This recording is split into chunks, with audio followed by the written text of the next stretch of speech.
When to start supporting your autistic child to learn how to use the toilet. I could go through the different signs that an autistic child might be ready to use the toilet, but I will always say, as an autism and visual support specialist, that before you ever begin supporting an autistic child to use the toilet, you, as the parent or the caregiver, need to be ready first. And the first thing that you need to be able to do and be able to understand is that your autistic child will toilet learn or toilet train in a very unique and different way. As your child is autistic, you need to understand that your child has an autistic brain, and that means that your approach to toilet learning or toilet training your child will have to be different. Using traditional methods that might be supportive of neurotypical or non autistic people will not be supportive of your child. Your child has an autistic brain. The way they understand, exist, and embrace the world around them is much different to that of a neurotypical child. They have communication differences. That means you will have to create and provide resources and supports such as visual supports or social stories to help your child understand what toilet learning is all about, to help them understand what are the steps to toilet learning, what are the sequences, what must they do, what's important to do. They'll also have sensory differences. You need to factor those in before you begin that toilet learning journey. You need to consider what are their sensory differences, what might impact or enhance their experience of toilet learning. Every autistic child has their own unique learning style. Your child will have their own unique learning style.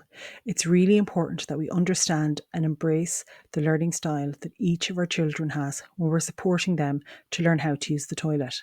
If your child has a co-occurring difference, it's really important that we understand that co-occurring difference and how we can factor that in when we're programming and supporting them to learn how to use the toilet. It's really important that we understand that every child, in particular autistic children, have unique strengths. If we can understand those unique strengths that each of our autistic children have, we can factor those in when supporting them to learn how to use the toilet. Crucially, and maybe most important, is that we always are supportive of your autistic child's autonomy and self-advocacy.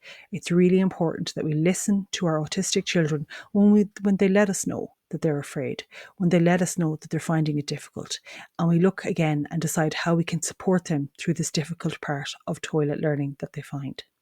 It's really important that at all times we're listening to their autistic voice and affirming their feelings, emotions, and how they are finding that toilet learning journey. For them, it might be incredibly difficult.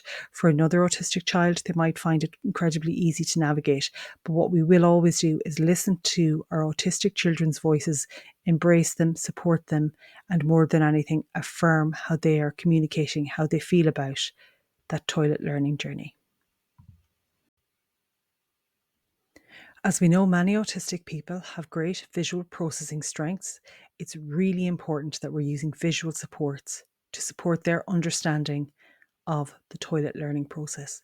If you go to my website, amandamcguinness.com, it's there on the screen for you, and I'll leave a link below. If you go there, you'll be able to find portfolio of visual supports, social stories, visual schedules, everything that you could possibly need, including AAC-based resources, communication boards, Gestalt, language processing, communication tools. It's all there to support our incredible autistic children learning to use the toilet. Also check out my family blog, www.littlepuddins, that's Puddins, .ie for more free resources, and check out the resources section again on amandamcguinness.com, where I give lots more information on supporting autistic children learning to use the toilet. There's lots I could say about what not to do or what to avoid when supporting your child to use the toilet or to learn to use the toilet. The one that I really want to focus on here is that you please do not use compliance-based approaches.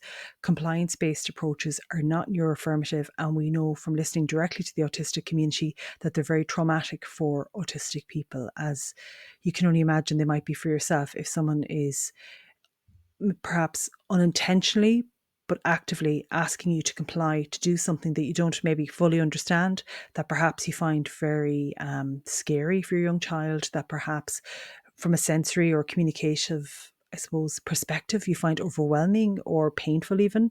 So we have to really, really be cautious in how we approach and support our autistic learners to use the toilet.